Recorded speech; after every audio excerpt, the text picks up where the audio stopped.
You're watching Good Morning Nigeria on the network service of the NTA. And what the morning is shaping to be. Now, let's talk about something that fuels the engine of governance, that is energy. Now, we've been on a deep dive into how critical the energy sector is to national development.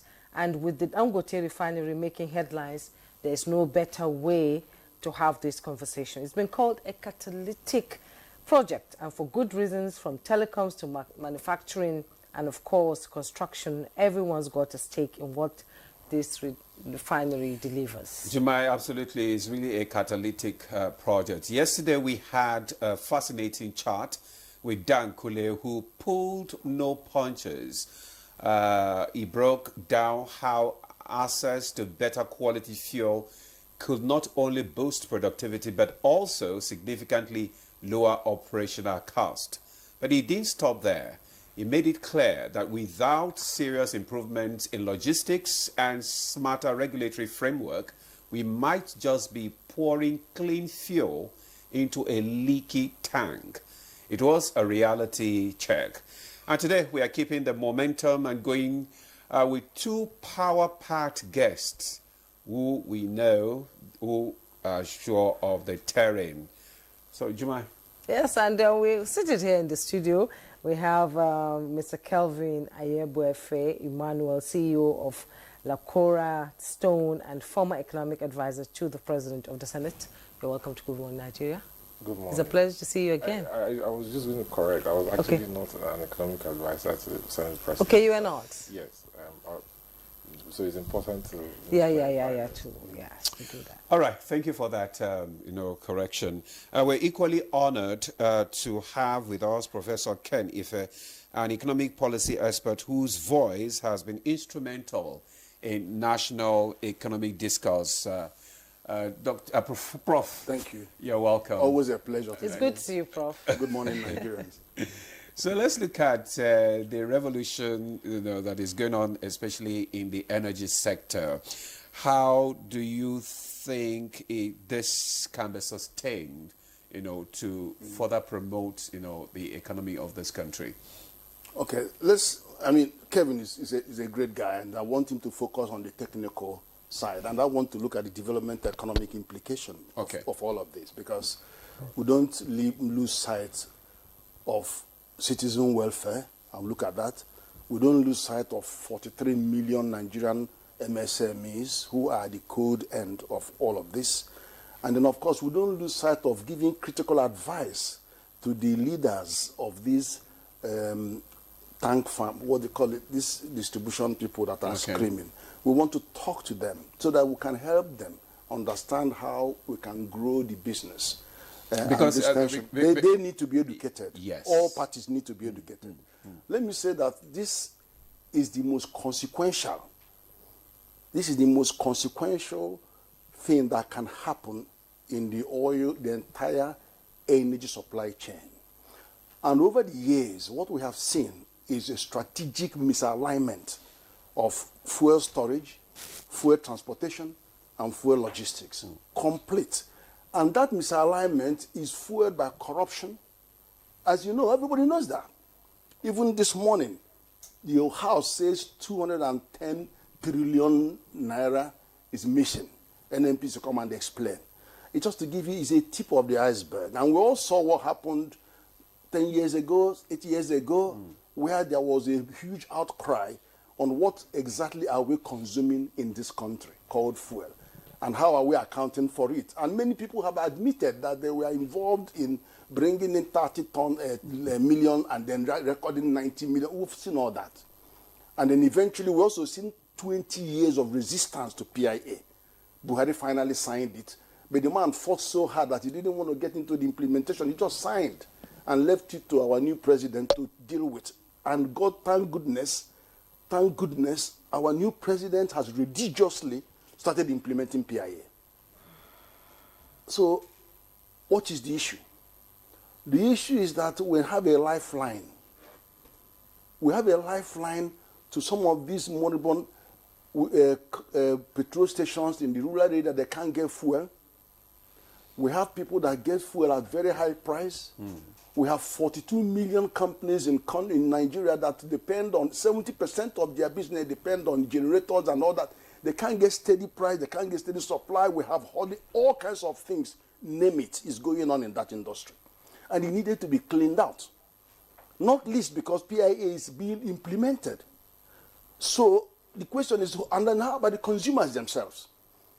The 230 million Nigerians are the ones we must evaluate every action against how it impacts them. So Dangote has given this offer. He didn't say the exclusive pathway is to take my fuel from my seat. No, he didn't say that. So why tell us that all your tankers are going to go out of? No, he hasn't said I'm not going to supply to your tanker. So your tanker can still come and get the fuel, but when you finish getting the fuel, you count your cost and say, is it cheaper for me to use this or continue? He didn't say that it is going to be an exclusive arrangement. Once you come into me, you won't do with any other person you've been dealing with. He hasn't said that. But I will expect the management, the leaders of those retail units, go and negotiate. One of the negotiating points is non-exclusive access to your something. Do you understand? And then he didn't say you shouldn't patronize any new refinery or you shouldn't buy anything from NNPC. So they are just imputing what he has not said. He just brought a lifeline to say those who have shut down, you have an opportunity to come up back again. Those who are suffering and closing down, over half of their membership are closing down, you can come back to life. There's a lifeline here. So let us work together. And then I have about 15 strategic options that leadership should be looking at. From the moment PIA was published, you should be galvanizing your people in advocacy, building capacity, and leading them in, to exploit opportunities. They haven't done that. What they're doing is they're now saying, let's gang up and fight. Okay. You can't fight when you don't fight, you are not going to win. Okay, right. I have to pause you there. Let's bring in Mr. Calvin. From your experience in business consulting and maybe, how might regulatory uncertainty affect investor confidence in Nigeria's downstream energy sector? We see the controversy going on since the Dangote made his declaration. And one question I need to ask you to add to this, why is it we're not open to new ideas in Nigeria? Well, very excellent question you asked, and I'll take you back memory lane. I'll take you back to last year when the refinery Dangote announced that he started producing, and then Farouk, the CEO of NMDPRA, made a statement, a false statement, that the quality of his diesel, was way off, compared to what, because in 2020, the ECOWAS came together and they decided that they were going to cap the sulfur level. When you test petrol, when you do the American standard of testing of materials, you test for distillation level, you test for octane rating, you test for sulfur, and you test for diesel, you test for flashpoint. Flashpoint talks about the flammability ratio. And in Nigeria, the approved flammability ratio for diesel is 60 degrees. Now, NMDPRA as a regulator does not have a lab that does any of these tests, and you can't trust any of those third-party vendors that use to do these tests. So Farouk came and said that, Dangote's diesel was off market. But then, since Dangote started, Farouk has not visited. The NNPC, the previous management did not visit, despite the fact that the government has $1 billion invested and they own 7.2% stake. Okay? So coming from there, you've had this frosty relationship where you can see that the previous management of NNPC and the regulators saw Dangote as a threat and a competitor, which is not supposed to be so. Because how do you invest in a company and you see the company as a threat and competitor? If you invest in the business, you should nurture the business. The regulator should be there to provide a framework that will enable businesses succeed so that they can pay taxes to government. So it's important for us to have this background. Most of what you have in the PI is not being implemented because you've seen that, for example, NMDPRA as an institution does not have an empirical framework to measure actual daily consumption of petrol. Okay. One of the advantages of this new regime that we've had, because the midstream and downstream sector is evolving, is that Dangote deciding that he's going to take on paying bridging allowances, assuming storage and transportation costs, will automatically bring out the true north of Nigeria's actual daily consumption, which I don't estimate to be more than 30 million liters of PMS per day. Okay. So you've had a curve where between 2017 and 2024, it has gone from 28 to about 40 to 42 to 44. It went to 60. It went to 72 million. These are all claims because you don't have any empirical basis. On what basis are you saying Nigerians are consuming 49.6 million liters of petrol now? Now, the assumption that Nigeria is consuming 49.6 million liters of petrol was the basis on which they were taking out crude oil and bringing back petrol into Nigeria. But not all of that petrol actually comes in, even if there is paperwork for what they claim comes in. Now, I'll tell you what. One of the reasons why today NMDPRA as a regulator owes some of the marketers hundreds of billions of naira in bridging allowances is because whenever the claim on daily consumption does not equal the 10 naira per liter generated in revenue, you will not be able to get your formula for calculating bridging allowances, which was what was intended when Petroleum Equalization Fund was created by Gowon in 1975. Dangote is saying, let's leave this inefficient, corruption-filled regime of government paying bridging allowances for equalizing cost of petrol around Nigeria, which contributes to inflation, by the way, because there's variation in price of petrol.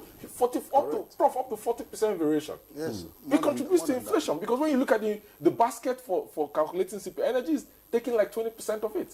So how do you strike a balance here? A lot more. Right? So Dangote is coming and saying, listen, let's allow the private sector to drive this.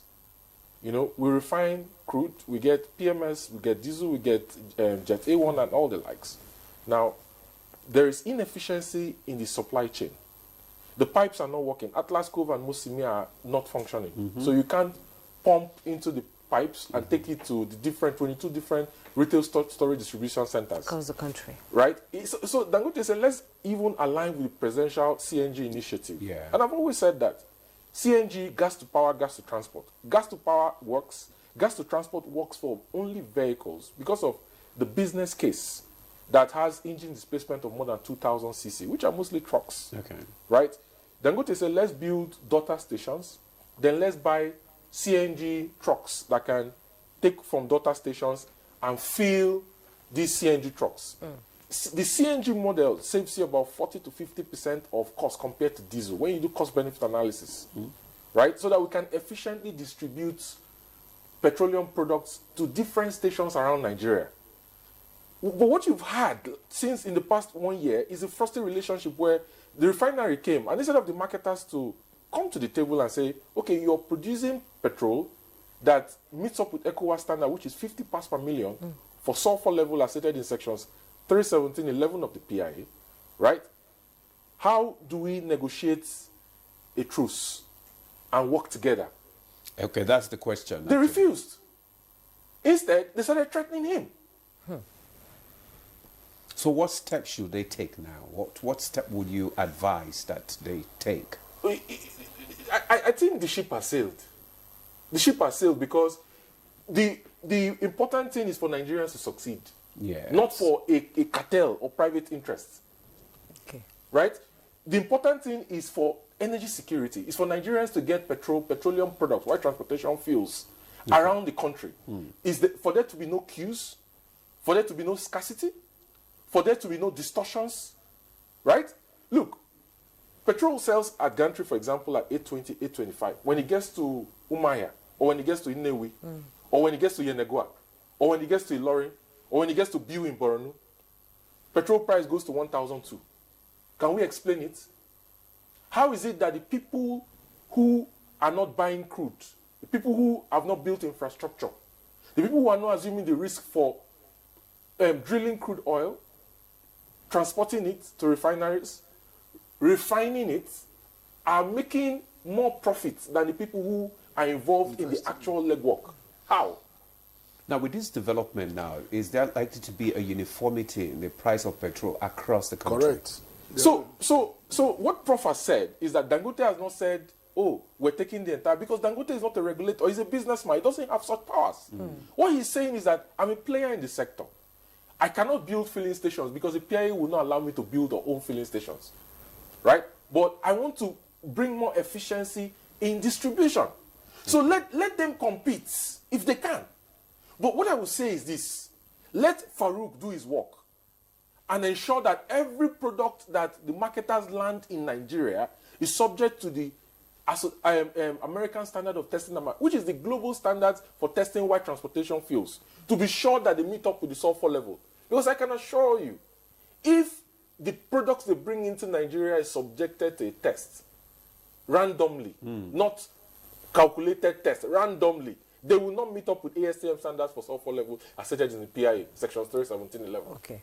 Because if the game is not fair, if one side of the football, if you have a football match, one side brings 11 players, on the other side brings 22, it's not a fair match. It's not a fair match. It has to be fair. The rules have to be the same.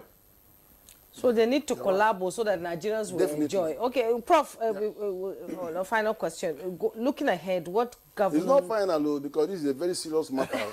I'm telling you, very, very serious matter. What governance and policy... Let me explain what I'm saying, let me... Okay, go ahead, explain. See, before you embark on a national program, you have to show us a pilot. Last December, over the last 10 years, we never had a Christmas where there was no queue, no hoarding, price was maintained across the whole country. Everybody enjoyed it. And it had a knock-on effect on inflation.